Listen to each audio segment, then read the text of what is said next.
Hello guys, welcome back to our channel Math Magic. So today's question is find x 2 to the power x minus 3 into 2 to the power 7 equals to 2 to the power 10.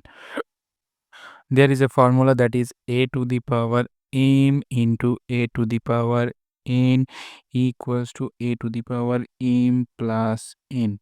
Using this formula we can write that 2 to the power x minus 3 plus 7 equals to 2 to the power 10 as it is. So 2 to the power x minus 3 plus 7 will be x plus 4 equals to 2 to the power 10. We can see both bases are same, that is 2. So we can say power must be same. So x plus 4 equals to 10. So x equals to 10 minus 4, that is 6. X equals to 6. This is the answer, guys.